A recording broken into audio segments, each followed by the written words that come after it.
Hoy viernes 19 de octubre en Interfaz, conoce la iniciativa Huertos Pedagógicos, un programa en apoyo de la alimentación para la infancia en Guatemala y algunos países latinoamericanos.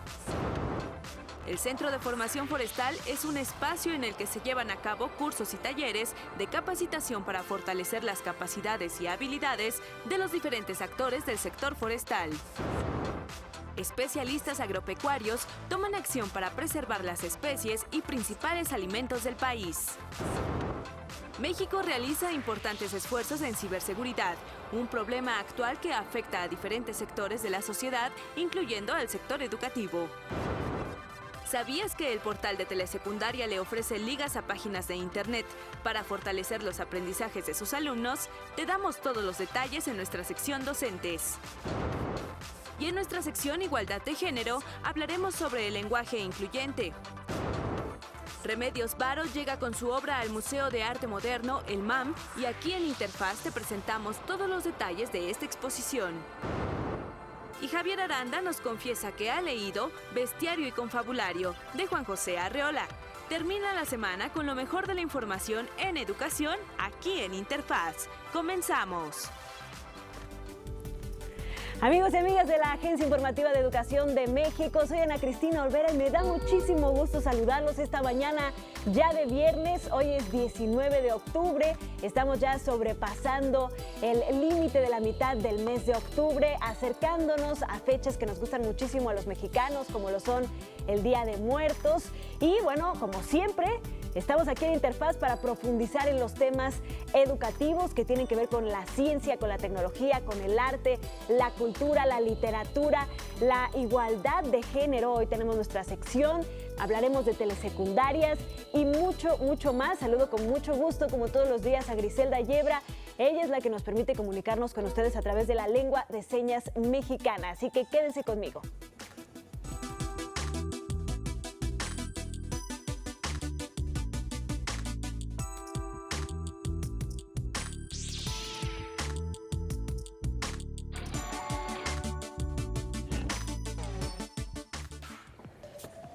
Por tercer año consecutivo se ha producido un aumento del hambre en el mundo. El número absoluto de personas subalimentadas, es decir, las personas que padecen privación crónica de alimentos, ha aumentado casi 821 millones en 2017, desde alrededor de 804 millones que estaba en 2016. Se trata de los niveles que había hace casi una década en la región. El ranking del hambre lo lidera Bolivia con el 19.8% de su población subalimentada, seguido por Nicaragua con 16.2% y Guatemala con 15.8%. En estos tres países se observan varios elementos comunes. Tienen una gran cantidad de población rural e indígena, son muy vulnerables a los efectos climáticos y tienen dificultades para acceder a servicios públicos básicos necesarios para la seguridad alimentaria. Paradójicamente, América Latina, nuestra región y el Caribe, es una de las principales regiones productoras y exportadoras de alimentos en todo el mundo. Posee una enorme riqueza natural, una floreciente industria agrícola y un sector de agricultura familiar que es fundamental para la seguridad alimentaria de su población. Esto quiere decir que nuestra región, América Latina y el Caribe, produce suficientes alimentos para satisfacer las necesidades de absolutamente todos sus habitantes. ¿Cuál es el problema entonces? Pues el problema central del hambre en la región no es la falta de alimentos, sino las dificultades que los más pobres enfrentan para poder tener acceso a estos alimentos. ¿Cómo afecta esto o cómo se relaciona con la educación? Bueno, pues la desnutrición infantil genera, por supuesto, debilidad mental. En la primera infancia, es decir, alrededor de entre los 0 y los 8 años, los efectos de la desnutrición pueden ser devastadores y duraderos para el resto de la vida. Pueden impedir el desarrollo conductual y el cognitivo, el rendimiento escolar y la salud reproductiva, debilitando así la futura productividad de una nación. Otro de los elementos que contribuyen con este problema, además de la desigualdad y la pobreza, es la falta de educación en materia de nutrición, lo cual ha provocado que se generen otros problemas nutricionales diferentes a la desnutrición, como lo son el sobrepeso y la obesidad. La Oficina Regional de la Organización de las Naciones Unidas para la Agricultura y la Alimentación y la Oficina Regional de Educación para América Latina y el Caribe iniciaron el 17 de octubre del 2017 el diseño de una estrategia conjunta de trabajo para fortalecer la educación alimentaria y nutricional y promover su integración en las políticas públicas de los países latinoamericanos y caribeños, es decir, enseñarnos a comer y cómo comer. De acuerdo a la FAO, los programas de alimentación escolar refuerzan la continuidad del ciclo nutricional, fortalecen la cultura alimentaria y la participación social en la creación de hábitos saludables de alimentación. La educación en salud para una buena nutrición y estilos de vida sana deben acompañar estos programas a lo largo del ciclo escolar, según estas organizaciones internacionales. Es por eso que hoy abriremos nuestro programa platicando sobre el programa Huertos Pedagógicos, un plan de desarrollo donde estudiantes de educación básica cultivan y cosechan sus propios alimentos, los alimentos que consumen en su escuela. Conozcamos un poco más de este programa que se aplica en Guatemala en nuestro reportaje del día. Los huertos pedagógicos han significado un gran cambio en la alimentación de algunas de las comunidades más pobres de Guatemala. El Programa Iberoamericano de Cooperación Sur-Sur ha permitido que la FAO Brasil colabore con la FAO Guatemala y el Ministerio de Educación para la implementación de huertos escolares en 39 escuelas de los municipios con mayores niveles de malnutrición del país centroamericano. Con los productos cosechados, los alumnos pasaron de recibir una taza de atole y un pan a una dieta variada, balanceada y suficiente. El rendimiento de los niños a raíz de la implementación de este programa dentro de esta escuela, nos hemos dado cuenta que ha comenzado a subir un poco más, porque los niños muchas veces asisten a la escuela únicamente por la refacción escolar. Y en este caso, la refacción escolar que se le está brindando es un poquito más nutritiva como se le ha dado anteriormente. Me gusta la refacción que me da en la escuela. Hacemos frijol, coliflor y repollo y arveja. Los huertos sirven de herramienta educativa, pues los docentes usan los espacios de plantación para impartir sus lecciones. Por ejemplo, si tienen los huertos figuras geométricas, el maestro aprovecha eso para poder enseñar las figuras geométricas, las medidas, la buena utilización del agua y algunos otros conocimientos que él pueda fortalecer. Permiten que los niños tengan una vinculación directa con el aprendizaje en función de la siembra y cosecha de productos que pueden ser muy utilizados y que balanceadamente pueden contribuir grandemente en la nutrición de ellos mismos. El huerto nos puede ayudar a diferentes valores como el trabajo en equipo, el valor colaborativo y muchos otros valores. Las repercusiones del programa se extienden a otros actores de la sociedad, pues se incluye a los productores locales como proveedores de otros ingredientes. Se van a comprar elementos de cocina, ¿verdad? Utensilios de cocina, mejoramiento de las mismas, infraestructura de ellas para poder también promover el impacto económico dentro de esas comunidades. Además, las madres son capacitadas para que sean ellas quienes se encarguen de la preparación de los alimentos. Mi experiencia es que ahora ya puedo sembrar con mi familia en mi casa y nos vamos a sembrar en mi casa con mis hermanos. De esta manera, los huertos pedagógicos contribuyen al mejoramiento de la calidad de vida de los pobladores en materia de erradicación de la pobreza extrema, así como la procuración de la salud, la paz y la igualdad de género. Esta experiencia de éxito se replica en México, El Salvador, Bolivia y Costa Rica. Pues ahí está este fantástico proyecto Huertos Pedagógicos, donde se matan dos pájaros de un tiro, como lo vimos. Por un lado, se enseñan todas las habilidades que se requiere tener para poder cosechar nuestros propios alimentos. Recordemos que en las grandes ciudades a veces no entendemos ni siquiera de dónde vienen los alimentos que están en el supermercado. Y por otro lado, combatimos la desnutrición. Vamos a hacer una pausa y regresamos con más. Esto es Interfaz, no se vaya.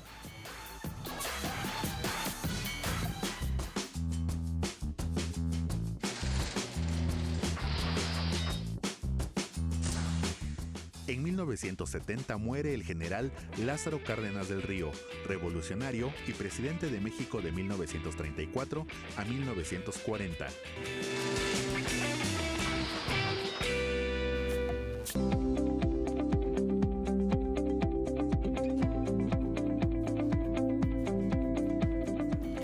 Y bueno, México es un país cuyos recursos naturales juegan un papel fundamental en la estabilidad económica y por esto surgen instituciones como el INIFAP, que apoyan a los sectores agrícolas, ganaderos, forestal y pesquero. Veamos de qué se trata.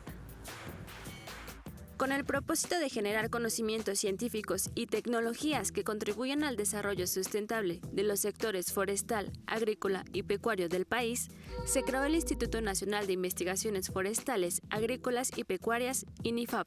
Como respuesta a demandas y necesidades de las cadenas agroindustriales y de los diferentes tipos de productores, el INIFAP contribuye al desarrollo rural sustentable. Bueno, básicamente nuestra misión fundamental es hacer investigación, generar ciencia y tecnología para el campo mexicano, en el área obviamente agrícola, forestal y en la pecuaria. Nosotros trabajamos la mayoría de los cultivos importantes, al menos de los que Zagarpa considera importantes, como son el maíz, el trigo, el frijol, la caña, los bovinos leche, los bovinos carne, los cerdos, las aves, y hacemos un sinnúmero de trabajos. El uso de nuevas tecnologías en materia de investigación permite estar un paso adelante a nivel internacional para atender las necesidades de México. En el área agrícola, aquí estamos junto al Centro Altos de Jalisco, que es un centro para nosotros emblemático en la producción de maíz. Ellos generan semilla de maíz, que es, digamos, híbridos de maíz, que compiten con los de las casas transnacionales que benefician a los semilleros mexicanos y que pues tenemos una muy buena productividad con ellos. Entonces nosotros generamos esas semillas de maíz a través de cruzamientos, hibridaciones. El INIFAP cuenta con investigadores destacados por su labor contra el cambio generacional. En el ámbito forestal, por ejemplo, hacemos investigación conducente a la conservación de nuestros bosques, a la reforestación de nuestros bosques, a la mejora del concepto de cuenca, y con ello hacemos en algunas ocasiones mejoras en la captación de agua, por ejemplo, mejoras en el mantenimiento de nuestro bosque, prevención de incendios, que aquí es una de nuestras fortalezas, prevención de plagas, etc. Entonces, en el área forestal pues es importantísima. Ahora en las áreas agrícola y pecuaria van más relacionadas, si tú lo quieres, a la producción de alimentos, a la seguridad alimentaria. El proceso de formación educativo también es importante para el INIFAP. Por ello brinda un espacio para todo aquel estudiante o investigador que esté interesado. Recibimos alumnos, grupos desde preescolares hasta universitarios y posgrado, para tratar de hacer sensible a la población y sobre todo a la formación de los recursos humanos. Hemos firmado acuerdos para capacitación de estudiantes, para visitas de estudiantes, para estancias de estudiantes y profesores aquí con la Universidad de Guadalajara, con el CUALTOS, por ejemplo, con el CUSUR, con institutos tecnológicos del Tlajomulco, diferentes, con centros de bachillerato e incluso con entidades que están fuera del estado, ¿no? Este instituto promueve la cultura del desarrollo sustentable para mitigar los daños que la población y cambio climático han provocado a lo largo de los años. Y bueno, además, los especialistas en genética y los ingenieros agropecuarios están uniendo sus talentos y sus conocimientos para poder preservar las especies y principales alimentos de nuestro país. Esto, protegerlas contra las adversidades climáticas y otros factores que los amenazan. Vamos a ver cómo lo están haciendo.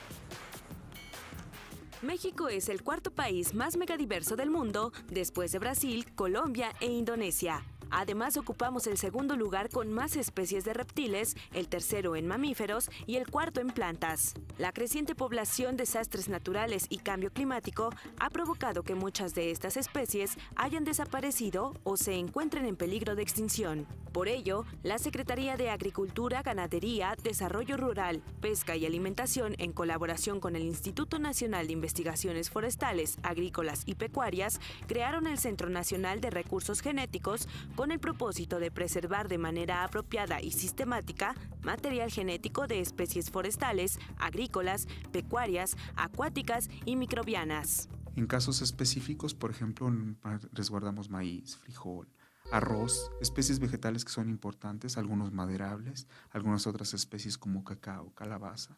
En el caso de algunos recursos genéticos pecuarios, por ejemplo, mantenemos las células reproductivas o bien en su defecto el nombre correcto son gametos de algunas especies de bovinos, porcinos que son importantes para la alimentación.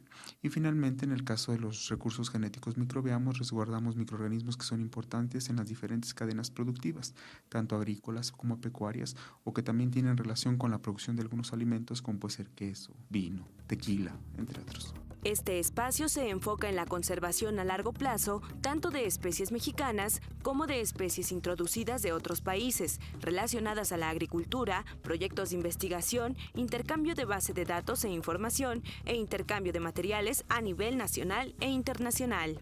Además de nuestra misión primordial, que es la conservación, nosotros realizamos investigación científica en torno a este tema. En ese contexto hacemos identificación, conservación, caracterización y selección de recursos genéticos de importancia, como le repito, tanto en el ámbito de seguridad alimentaria como referente o de importancia genética para los diferentes contextos o cadenas productivas. La plantilla académica del Centro Nacional de Recursos Genéticos está conformada por importantes investigadores que a su vez pertenecen a diferentes áreas de las ciencias. Académicamente nosotros tenemos una plantilla aproximadamente de 12 investigadores, los cuales en muchos de los casos tienen diferentes especialidades, muchos de ellos tienen doctorado en diferentes ámbitos, tanto en conservación, caracterización, algunos especialistas en la parte genética, agrónomos, biólogos, microbiólogos. Finalmente, la Comisión Nacional Forestal diseñó un proyecto para impulsar la investigación de los recursos naturales mexicanos con el propósito de indagar más en especies forestales debido a su importancia ambiental, cultural y endémica. Así es como cerramos el ciclo, incluyendo la educación para combatir la desnutrición y, por supuesto, proteger e impulsar las áreas naturales y la megadiversidad pues que existe en nuestra región de América Latina y el Caribe, propiciando que los niños conozcan estos temas desde las aulas y, por supuesto, después la investigación en institutos especializados. Vamos a hacer una breve pausa para continuar con más temas en Interfaz.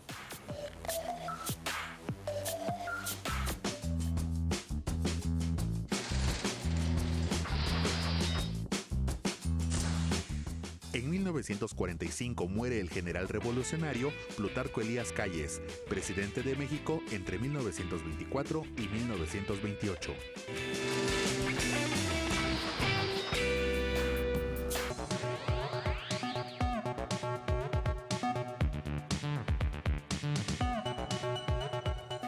Pasemos a otros temas. Gracias por continuar con nosotros en Interfaz. Y es que la ciberseguridad es un problema que afecta a diferentes sectores de la sociedad, todo lo que tiene relación, por supuesto, con la cibernética. Por eso las autoridades y las diferentes instituciones educativas están poniendo un énfasis especial en combatir los ciberdelitos que cada vez son más comunes. Vamos a la continuación del trabajo especial sobre este tema que preparó mi compañera Elis de León.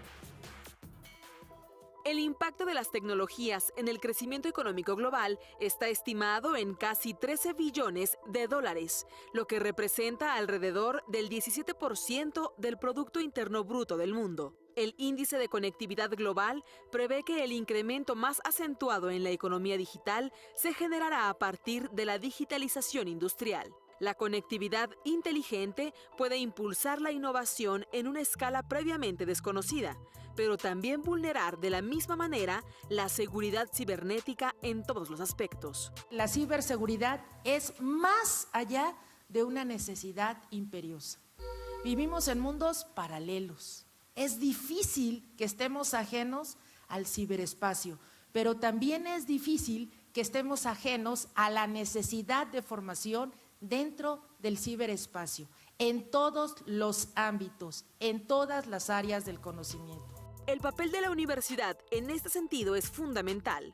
Es a través de ellas que se lleva a cabo el ejercicio del conocimiento de nuestro mundo actual y se da forma al perfil académico de todos aquellos involucrados en la ciberseguridad. ¿Por qué? Porque no tenemos en este momento todos la suficiente capacitación para poder responder a nivel formativo ante esta realidad. De acuerdo con la doctora Trujillo, es imperioso que las instituciones de educación superior se cuestionen si la magnitud del desarrollo tecnológico y la creciente conectividad está visualizada y contemplada en sus planes de estudio y en las actividades dentro del aula. Hemos previsto que en el desarrollo de las áreas formativas a manera de tronco común exista la capacitación no tan solo en el ámbito tecnológico, sino en el ámbito de los criterios de ciberseguridad. Hemos enriquecido la formación de nuestras alumnas y de nuestros alumnos con los parámetros suficientes, primero, para empoderarlos como personas y segundo, para que tengan la nueva alfabetización que se requiere y poderse expresar como los profesionales exitosos que pueden llevar a efecto la resolución de problemas que se plantean en el día a día, en donde existe una virtualidad predominante en las actividades del ser humano.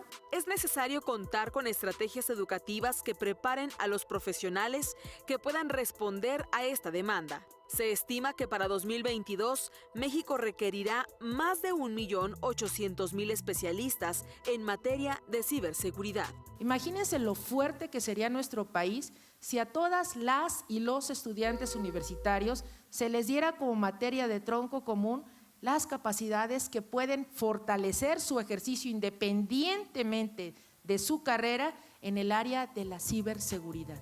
Fundamentando su propuesta en la percepción como característica de todos los humanos y que debe ser considerada en la visión educativa para lograr competencias unificadas y un lenguaje común en materia de ciberseguridad. Pues así es, ya lo hemos analizado mucho aquí en Interfaz. Las grandes ventajas que nos trae la tecnología también nos traen algunos riesgos para los cuales debemos estar preparados y, por supuesto, las instituciones educativas juegan un papel fundamental también en esta materia. Cambiamos un poco de tema porque durante el evento BET Latinoamérica, que se realizó en la Ciudad de México, se habló sobre la importancia de las transformaciones educativas que han tenido lugar en los últimos años en América Latina. Vamos a ver lo que investigadores, expertos y profesores hablaron sobre este tema. Las reformas educativas en Latinoamérica se estructuran con base en las políticas de ajuste económico. Cada uno de los países elabora las reformas conforme a su contexto histórico, político, económico, social y cultural. Los foros de discusión para su redacción incluyen a expertos, sindicatos, docentes y políticos. Sin embargo, generalmente se olvidan de un actor principal. Cuando preguntamos quién es el ausente en los debates de la reforma educativa, yo creo que coincido con Sergio en que el alumno es un gran ausente, poco consultado, poco considerado, siempre parece que queda lejos. La meta de las reformas es enfocarlas hacia la construcción de nuevos métodos para instruir a los directivos, docentes y estudiantes a trabajar conjuntamente para transformar la enseñanza. El fortalecimiento de la profesión docente es fundamental para el desarrollo de la educación. El diseño de mecanismos de evaluación incentiva a los profesores a desempeñar mejor su función.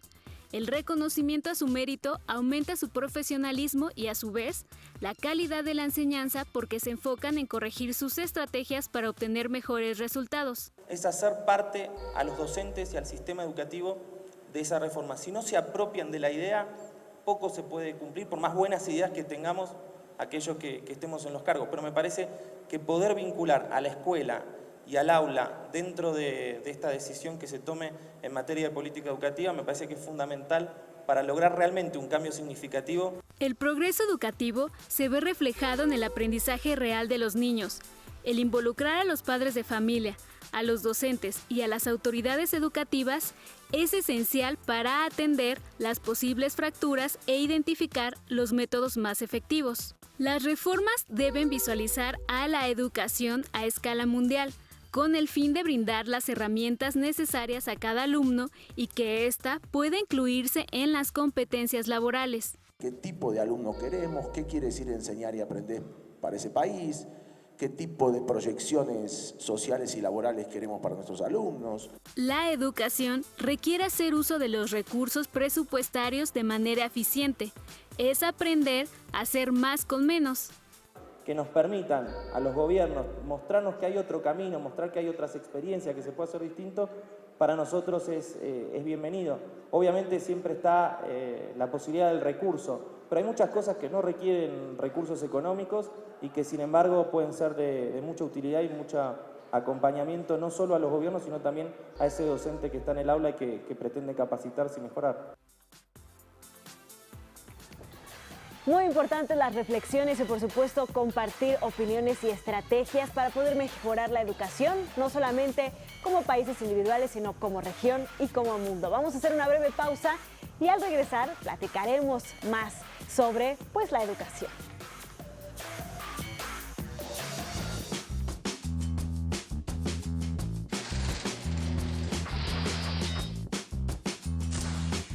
En 1810 se promulga el decreto de Miguel Hidalgo sobre la abolición de la esclavitud.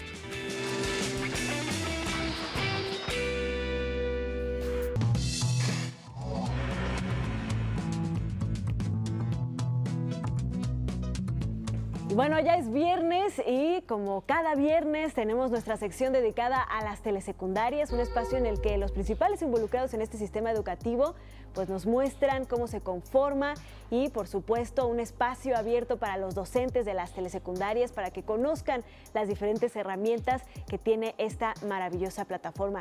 Y bueno, está con nosotros como los últimos viernes Alfonso Herrera Peña, él es director de medios audiovisuales e informáticos de la Dirección General de Materiales Educativos de la Secretaría de Educación Pública.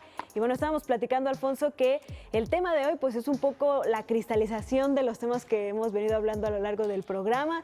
Por un lado, pues el asunto de tener nuevos recursos gracias a transformaciones educativas, ¿no? Como la que se ha vivido en México y que pues también se ha manifestado en la telesecundaria. Y por el otro lado, pues el mundo cibernético, ¿no? Que va tan de la mano ahora con la telesecundaria. Bienvenido, Alfonso, muchas gracias por estar con nosotros. Muchas gracias, pues aquí con mucho gusto de estar con ustedes y de compartir este breve espacio con los compañeros, con la comunidad educativa de telesecundaria.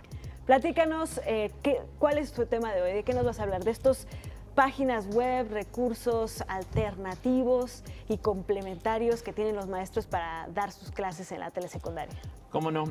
Pues bueno, en el portal de telesecundaria hemos incluido una selección de ligas de conectividad hacia determinados sitios que buscan apoyar, por un lado, a los maestros en sus capacidades técnicas y por el otro, a los estudiantes para fortalecer sus aprendizajes, que tengan como diferentes herramientas para poder apoyar estos aprendizajes, que les permita practicar, que les permita buscar, seleccionar de manera adecuada información.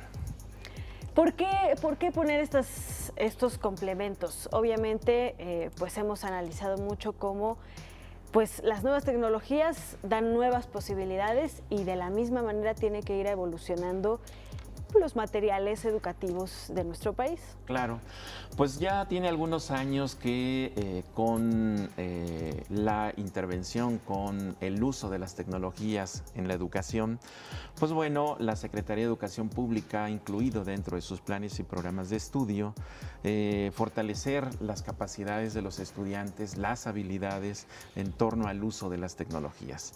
Debo decir, y esto hay que tenerlo muy presente, la escuela telesecundaria de siempre ha estado acostumbrada al uso de las tecnologías. Claro. Sin embargo, las tecnologías no son la magia por sí solas, sino que están en función de la forma en cómo el docente pueda apoyarse en ellas para fortalecer los aprendizajes de sus estudiantes, para que él mismo encuentre maneras de cómo intervenir en su práctica profesional en los procesos de enseñanza y de aprendizaje. Entonces, en esta ocasión, con la implementación del nuevo plan y programa de estudios, pues bueno, viene un concepto muy interesante en este plan y programas que significa fortalecer la cultura digital de los estudiantes y también de los docentes. Y en este sentido, nosotros dentro de la Dirección General de Materiales Educativos, a partir de una política de ofrecer diversidad de materiales educativos, pues bueno, los materiales que se encuentran, los contenidos que se encuentran en algunos portales de Internet, pueden apoyar, pueden fortalecer los aprendizajes de los estudiantes. Y hemos seleccionado por cada una de las asignaturas, hemos seleccionado algunas ligas que van a llevar a los maestros y a los alumnos a que encuentren información que les apoye para fortalecer esos aprendizajes.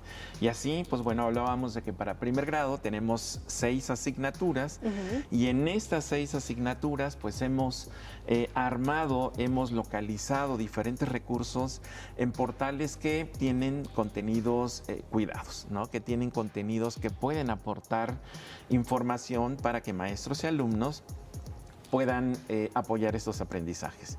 Y así tenemos, por ejemplo, para ciencias y tecnología, que en primer grado es biología, pues hay acceso a diferentes páginas en donde van a encontrar información adecuada, información pertinente, información de calidad. Una de las cosas también a la que les estamos apostando es a que los alumnos pues tengan la capacidad, la habilidad para encontrar la información, para que puedan discriminar, para que puedan analizar, para que puedan reflexionar sobre esa información que encuentran. Entonces, bueno, pues aquí la intervención de los docentes es fundamental, es clave, porque son herramientas, son recursos que tiene disponibles, pero necesitan de la intervención de los docentes. Y los docentes tienen que conocer esa información, ¿no? Para que puedan apoyar a sus alumnos. Claro, Alfonso. Y es muy interesante esto porque precisamente pues hace eso, ¿no? Utilizar las herramientas y los recursos que ya existen, sin embargo, hacer pues una guía muy especial. ¿Cómo es que lograron localizar estas pues páginas de apoyo y qué tipo de páginas? Cuéntanos un poco para que la gente sepa ustedes qué criterio utilizaron para saber cuáles eran las buenas, digamos. Claro. Bueno, pues se parte desde el equipo que está elaborando los contenidos, el equipo que se encarga de elaborar los materiales impresos a partir de los contenidos curriculares del plan y programa de estudios. En función de esos contenidos y de los aprendizajes esperados, de las habilidades y las competencias que hay que desarrollar, pues bueno, a partir de eso, estos equipos desarrollan primero el contenido de acuerdo a la organización en la que vienen los libros, ¿no? Asignatura, bloque, secuencia y sesión. Entonces, a partir de esto, buscan información en fuentes confiables. Para decirles algún ejemplo concreto, decías de qué portales vienen sugeridos en nuestro propio portal. Pues bueno, hablemos, por ejemplo, para geografía.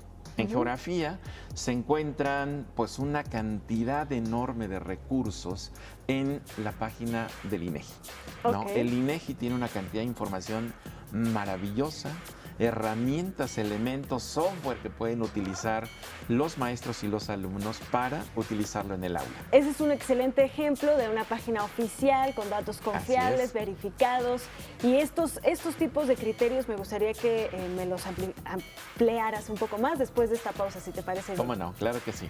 Vamos a hacer una pausa y regresamos con más en Interfaz.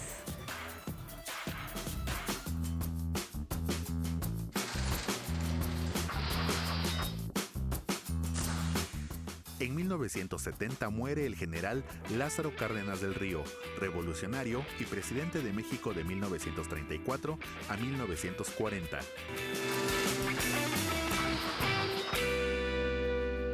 Gracias por continuar con nosotros en Interfaz. Estamos en nuestra sección docentes, donde platicamos de la telesecundaria y de todos sus diferentes componentes, herramientas, aspectos que analizar y que conocer.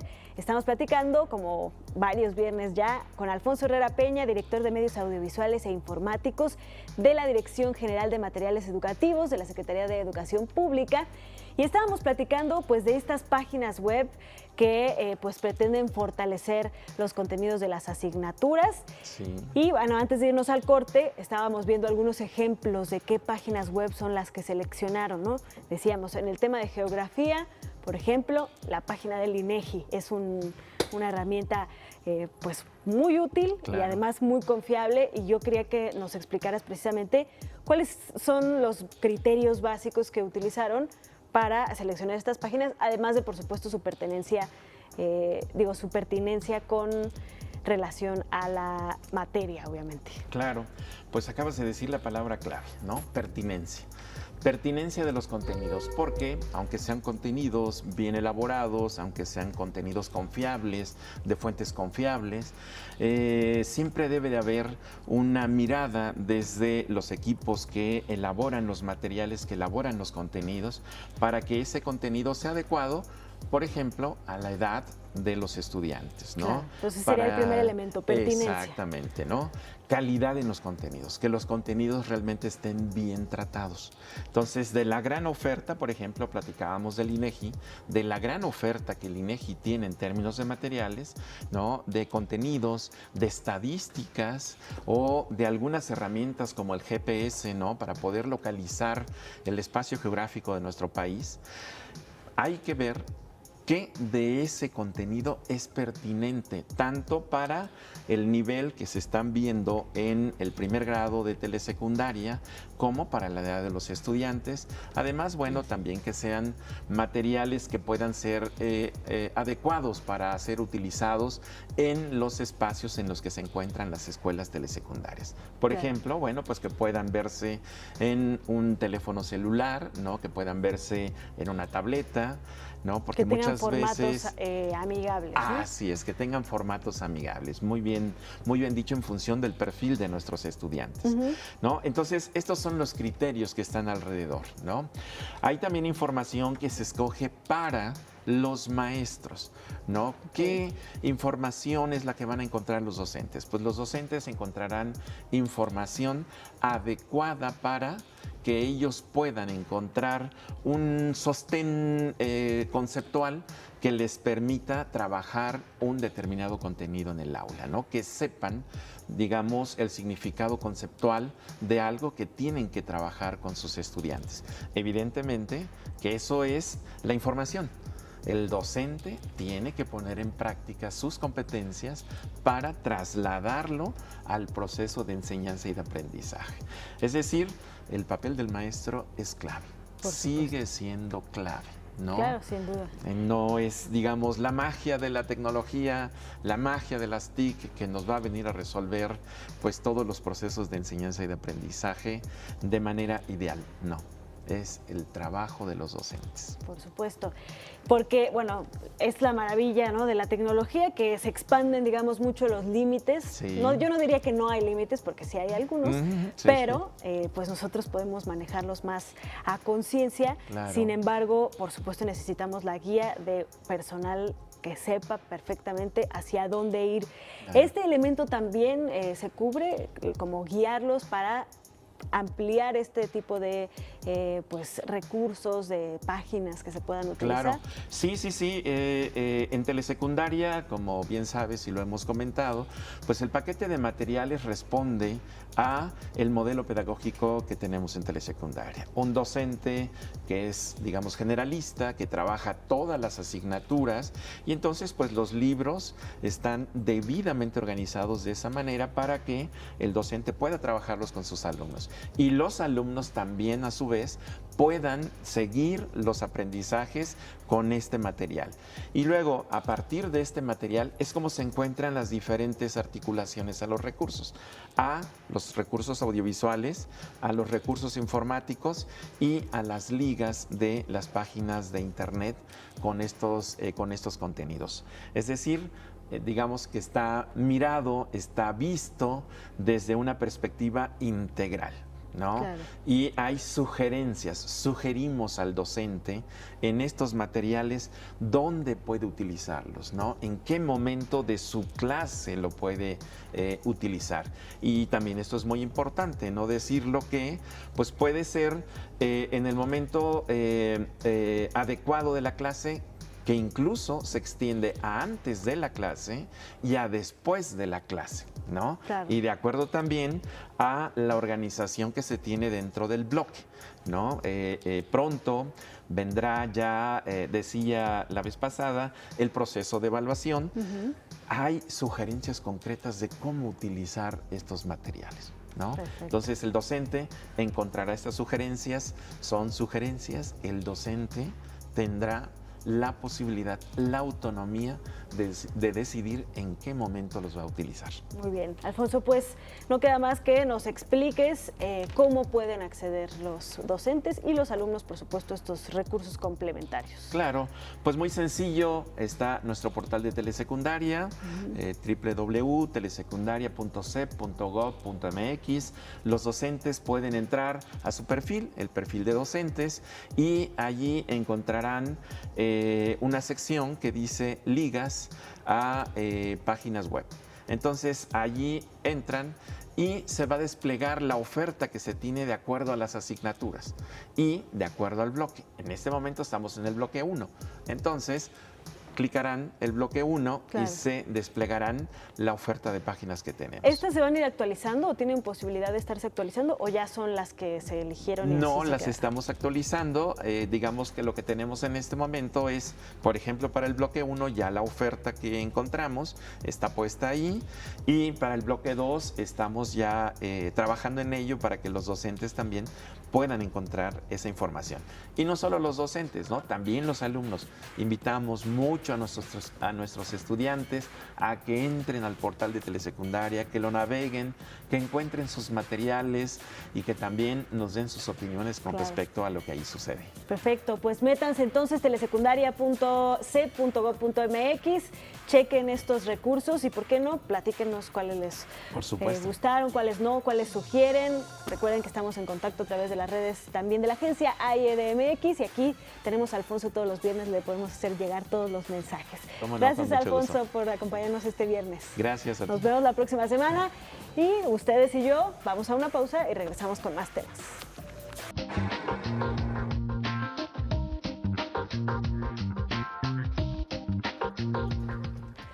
Continuamos en Interfaz. Muchísimas gracias por seguir con nosotros. Ahora tenemos nuestra sección sobre igualdad de género y en esta ocasión nos visita la maestra María Cristina Galindo Rubio.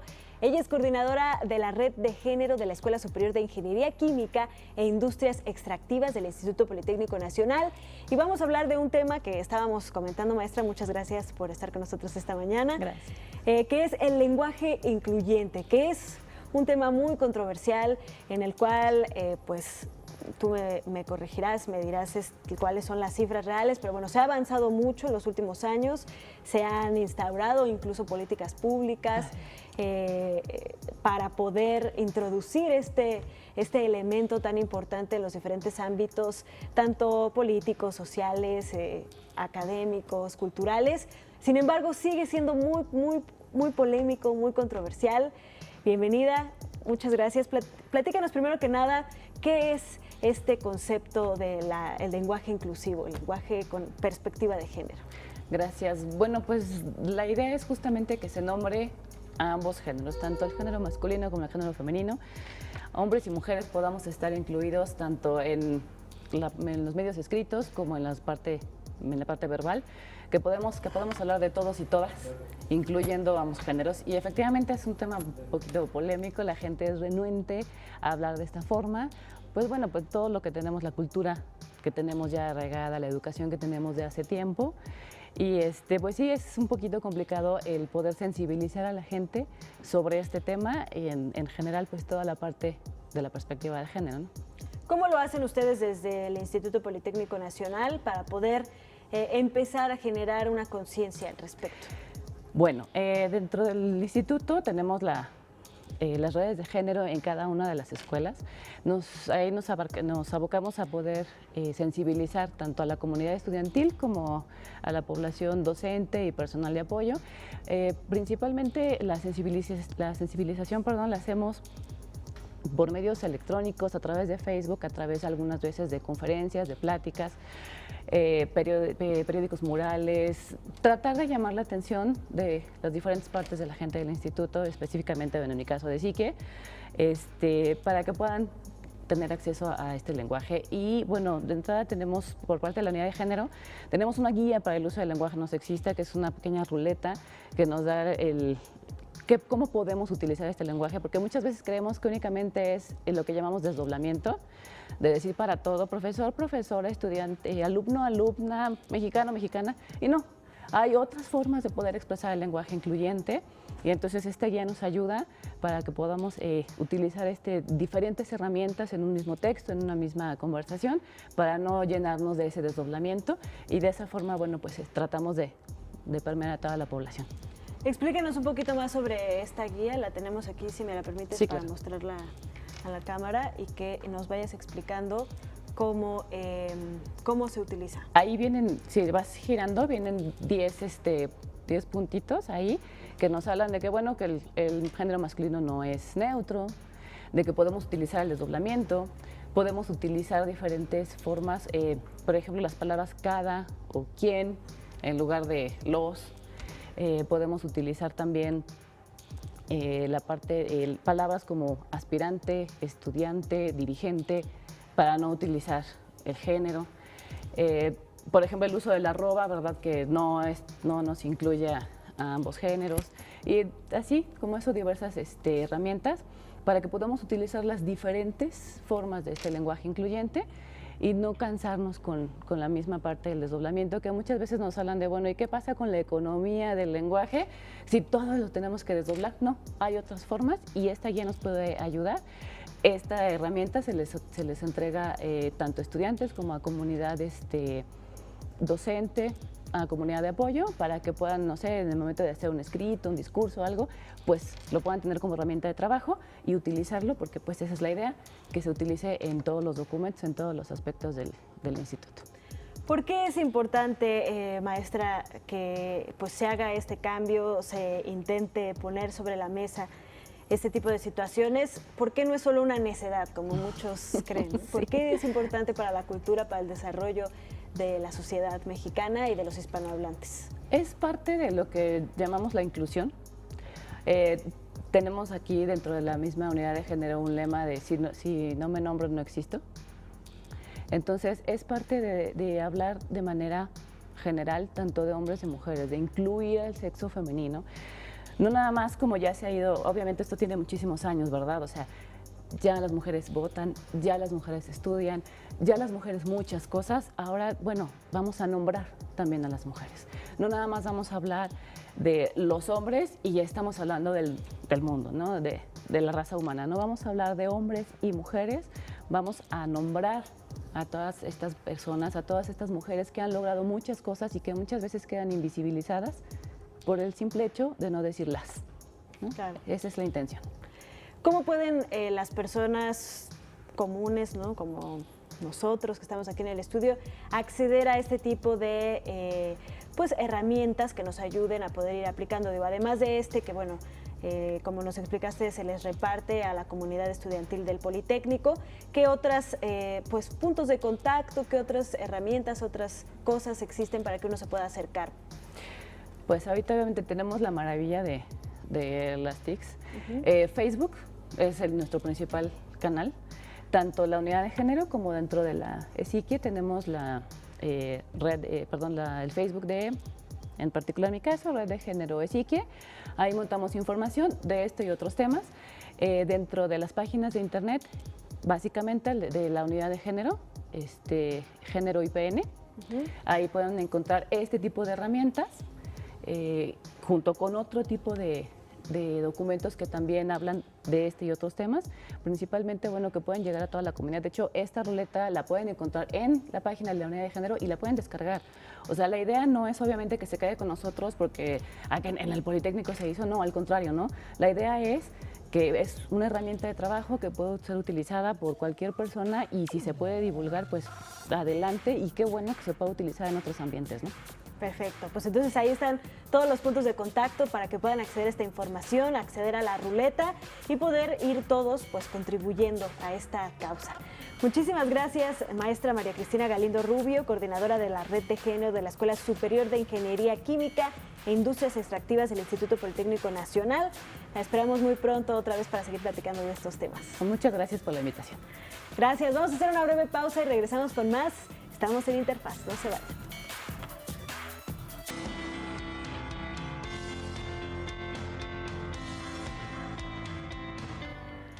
Ya estamos en la mesa de Interfaz, nada más y nada menos que con Javier Aranda. Viene a pues, hacernos sus confesiones literarias y vamos pues, a platicar una vez más porque pues, nunca es suficiente lo que se pueda decir acerca de este magnífico autor y además pues, estamos en el año del centenario de su nacimiento.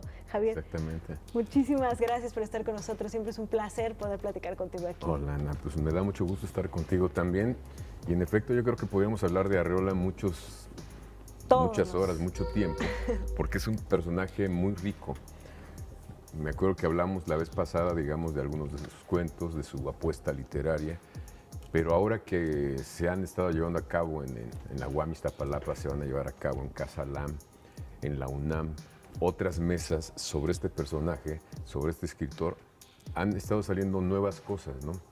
Por ejemplo, tenemos la imagen de que Arreola es un escritor de pocos libros y a mí no me importaría, francamente, que fuera autor de 3 o 5 libros.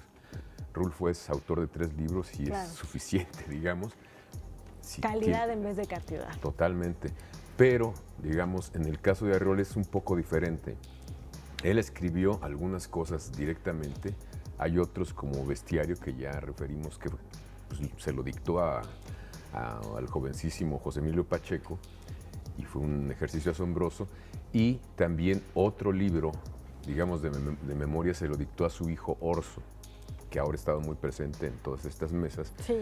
Y yo creo que si somos justos, por la gran capacidad, digamos, que tenía para expresarse oralmente Arreola, es casi natural que muchas de las cosas que impartió como clases a través de la televisión, porque eran clases realmente magistrales sobre autores, sobre tendencias, por ejemplo, sobre la literatura inglesa o francesa, si uno las transcribe, casi es seguro que tendría que modificar muy poco su discurso, porque armaba. Él me da la impresión de que ya no estaba hablando, sino que estaba redactando en su cabeza las cosas porque eran de una coherencia increíble, con unas imágenes muy fuertes que estaban casi hechas para pasarlas al papel. Y es lo que están haciendo algunos. Entonces están recuperando mucho a este Arreola oral para llevarlo al papel y que circule de otra manera, porque desgraciadamente todo lo que son programas de televisión y eso a veces tenemos acceso a él, pero muchas veces se pierden en el ciberespacio o se pierden por la incuria, por la ignorancia de mucha gente. Y, por ejemplo, yo me enteré hace unos días en una mesa en donde estuve que se grabaron, haz de cuenta, como 80 horas de conversaciones con Juan José Arreola. Wow. Y solamente se pudo recuperar como el 10%. 10% porque en muchas televisoras pues, lo que se hace es reciclar el material. Sí, no puedes crecer, digamos, todo. Pues imagínense, sería la locura, no tienes capacidad. Sí. Quizá ahora con la tecnología digital se pueda almacenar en unos ¿cómo se llama? Servidores. Pero pues eso es hasta ahora. Y si nos ponemos a la tarea de recuperar mucho de ese Arreola oral, se podrían fijar muchas cosas interesantes que seguramente nos darían luz sobre su vida, serían otras propuestas de lectura literarias también y podríamos acercarnos mejor al personaje. Hay zonas que están medio perdidas, una es la poesía que escribió, que era muy celebratoria a la manera antigua de los poetas de la antigüedad, digamos, en donde hablaba de personajes, de hechos importantes para él, pero también hay una zona amorosa que era muy frecuente en él, tenía una gran devoción por la imagen de la mujer. Y hay otra parte que también convendría recuperar a partir de estos registros audiovisuales, y es la que tiene que ver con el teatro, que es finalmente el origen de Juan José Arreola. No te olvides que él fue el que empezó poesía en voz alta. Fue, digamos, si uno ve los programas, ahí ve el que está al principio de todo es justamente él, porque tenía mucho el impulso del teatro y toda su vida, digamos, podríamos decir casi que fue una puesta en escena. una generosa puesta en escena porque nos compartía muchas de las cosas que sabía.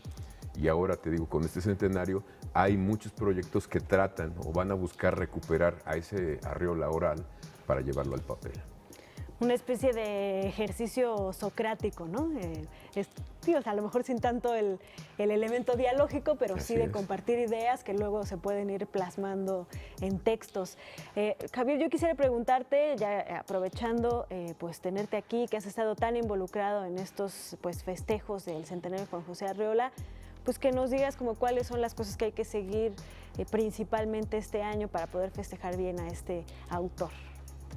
¿De lo que se está llevando a cabo académicamente? Sí, académicamente, los eventos, por los ejemplo, libros, a mí la UAM me llamó mucho la atención porque es una institución, digamos, educativa, pero la iniciativa nació de unos alumnos que empezaron a decir, vamos a hacer algo con Arriola. ¿Por qué? Porque son lectores de Arriola.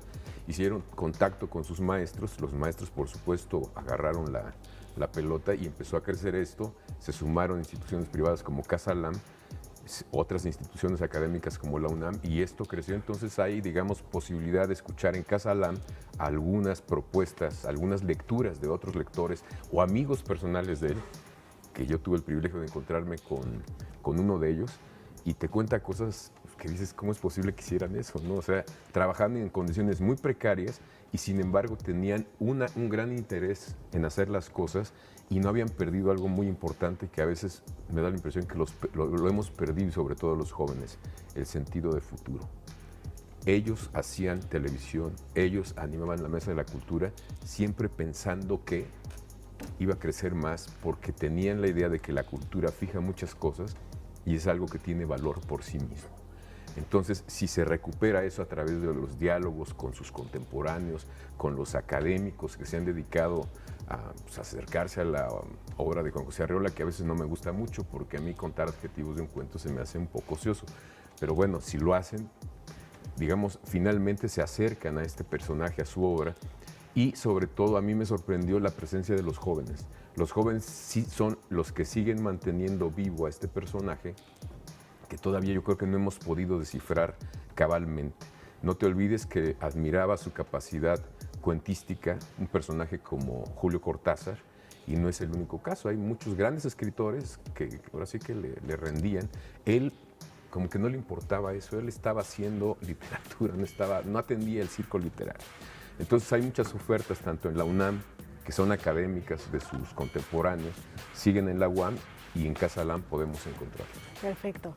Pues vale muchísimo la pena seguirlos, como tú dices, Javier, y hacer estas nuevas relecturas, pues gracias a que se está reviviendo todo este legado que dejó tanto impreso de material como el que se está rescatando. Y hasta los chavos pueden ver, por ejemplo, quieren ver algo vegano, pues que lean El rinoceronte de Arriola. Es un cuento vegano, totalmente antimachista, si les interesa, y siempre hay nuevas lecturas para esos temas.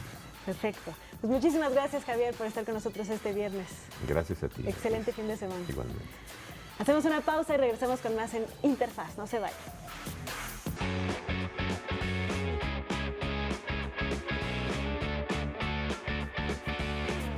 Y bueno, reciclar es una acción que nos ayuda a conservar nuestro entorno, ya lo sabemos muy bien, y además contribuye al ahorro del consumo energético y también a reducir las emisiones de gases de efecto invernadero. En Sudamérica, esta actividad ha alcanzado pues también al sector artístico como la música. Veamos cómo pasó esto. Del basurero más grande en Paraguay a importantes escenarios alrededor del mundo.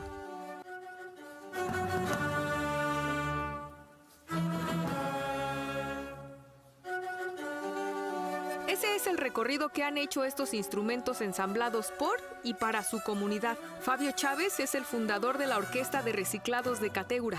Él llegó como responsable de educación ambiental para un proyecto en el tiradero de la localidad.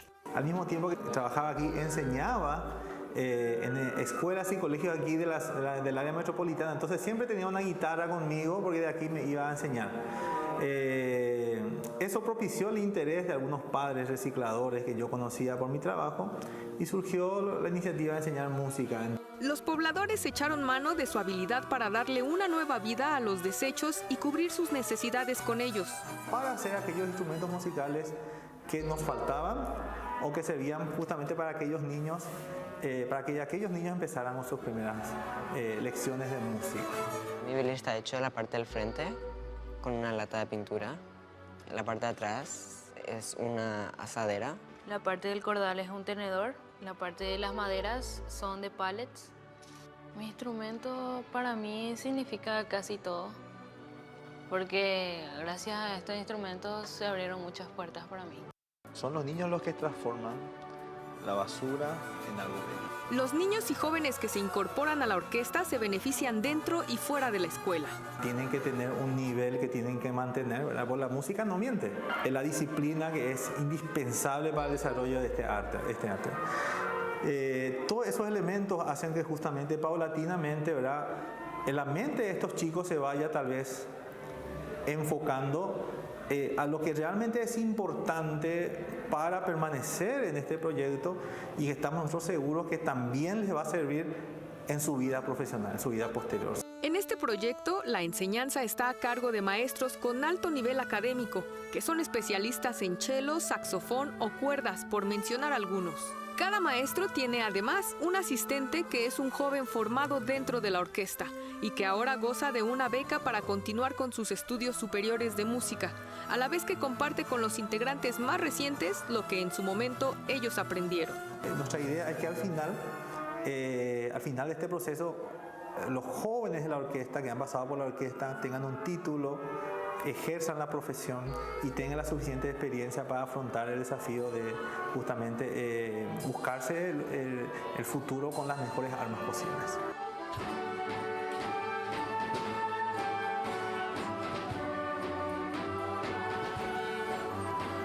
La Orquesta de Reciclados de Cateura ha llevado a estos jóvenes intérpretes a presentarse en escenarios de España, Ámsterdam, Nueva York y muchas otras ciudades en todo el mundo.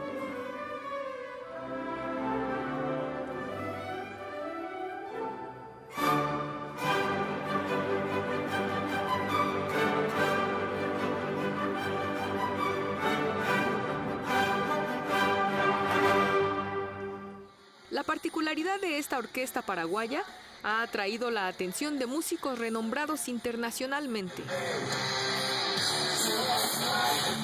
Los integrantes de Megadeth, el director de la Orquesta Filarmónica de Los Ángeles y Damon Albarn de Gorillaz son algunos de los músicos internacionalmente reconocidos que se han acercado a los artistas que forman esta orquesta para compartir la magia de la música. Queremos venir a demostrar que la cultura es una necesidad básica, que la música puede cambiar vidas y que realmente, aunque uno tenga condiciones muy desfavorables en la vida, no puede dejar de soñar. Y no tener nada no es excusa para no hacer nada. Muchas gracias.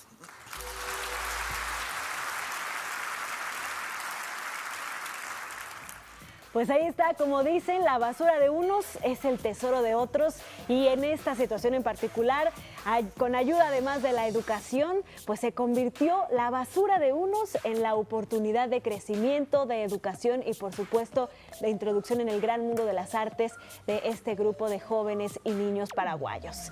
Así que vale muchísimo la pena seguir este tipo de historias.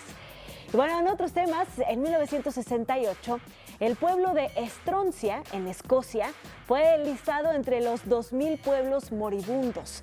Para su recuperación, los pobladores recaudaron fondos y los invirtieron en el proyecto hidroeléctrico. Gracias a las ganancias que obtuvieron con este proyecto, pudieron reconstruir la escuela secundaria que acoge a los estudiantes de esta región. Veamos también esta interesantísima historia.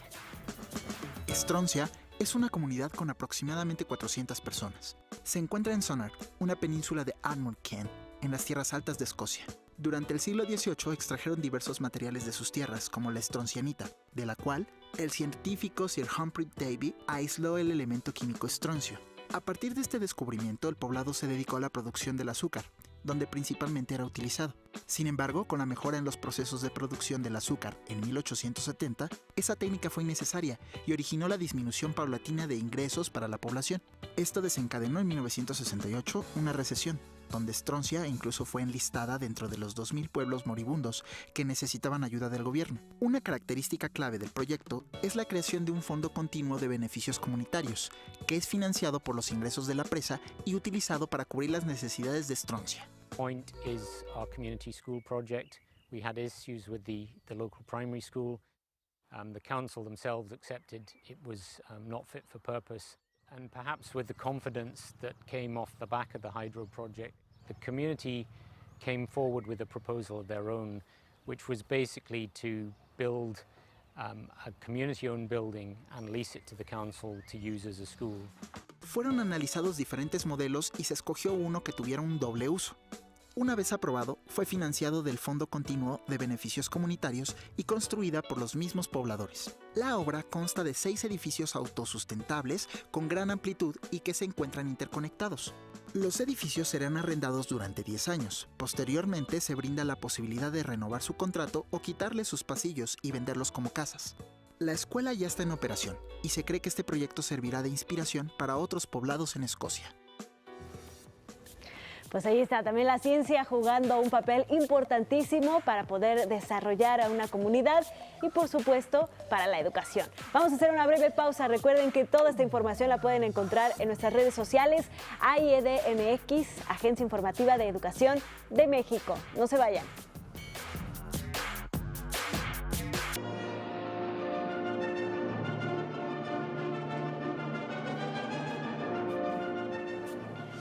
Vamos con más noticias culturales y es que después de Salvador Dalí, una de las exponentes más importantes del surrealismo es la artista española y que hemos adoptado aquí en México, Remedios Varo, quien llega con su obra al Museo de Arte Moderno El MAM en la Ciudad de México.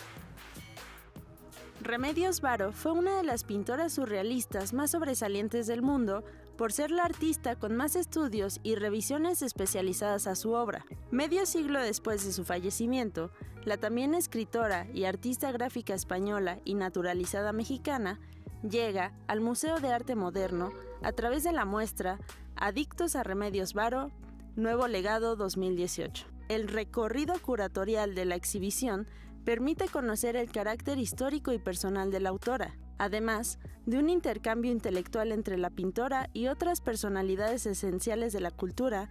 Invita a entender la memoria y el papel de una generación que irrumpió en la escena artística durante la primera mitad del siglo XX.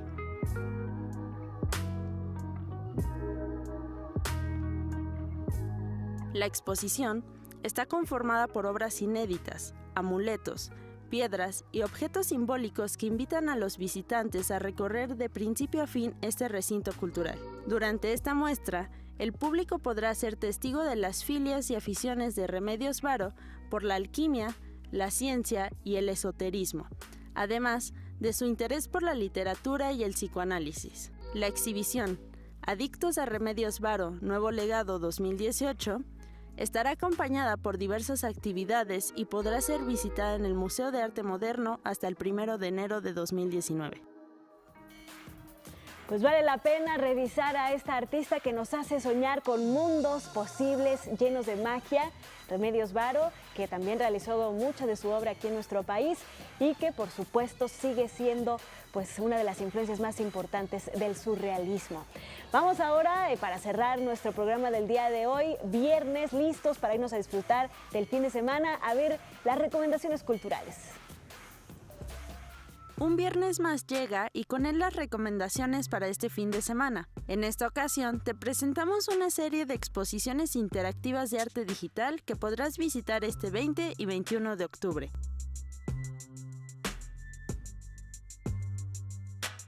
Las innovaciones tecnológicas han obtenido un mayor impacto en los diferentes campos de la sociedad y la educación. Sin embargo, el arte y la cultura no se quedan atrás. Recursos como realidad aumentada, mapping o animaciones en tercera dimensión se han vuelto parte esencial de los museos y centros culturales. Si quieres descubrir los secretos de Teotihuacán y la historia arqueológica de México, no te puedes perder el recorrido de realidad virtual Túnel de la Serpiente Emplumada en el Museo Nacional de Antropología. Con un recorrido de 8 minutos y la guía del arqueólogo Sergio Gómez a través de un visor, conocerás todos los pasajes de la excavación que hasta ahora habían sido cerrados al público. Conoce más de la Ciudad de México desde sus diferentes áreas de conocimientos con la exposición Miradas a la Ciudad, espacio de reflexión urbana. En esta muestra, las salas dan elementos para pensar las interacciones entre los ciudadanos, los servicios y el respeto a los derechos de cada individuo. De la mano de la realidad virtual, audiovisuales y luces neón, el Museo de la Ciudad de México busca resaltar la cultura, historia y vida política del país a lo largo del tiempo. Uno de los edificios más emblemáticos de la época novohispana resguarda la historia médica de México. A través de la exposición multimedia A Capite ad Calcem, el Museo de la Medicina busca presentar el vínculo entre la historia de la medicina con el arte y sus avances. Durante esta muestra, podrás observar una serie de fotografías del autor Michel Sabé, además de video proyecciones, instalaciones de luz, animaciones en 2D, 3D y la música compuesta por Jorge Torres. Ahora que ya tienes plan para este fin de semana, no olvides que si realizas alguna de estas recomendaciones, puedes contarnos tu experiencia a través de nuestras redes sociales. Así es, cuéntenos su experiencia con estas tecnológicas, interactivas y por supuesto culturales recomendaciones para este fin de semana. Además, mañana, 20 de octubre, es el Día Internacional de Observación de la Luna. Va a haber muchas actividades, por ejemplo, en Universum, en la UNAM, en los planetarios, para poder observar a nuestro fabuloso satélite natural y poder apreciar todo lo que hace por nosotros, empezando por su inmensa belleza. Gracias por acompañarme este día en Interfaz y por supuesto toda la semana. Los esperamos en otra cita el lunes. Que tengan excelente descanso.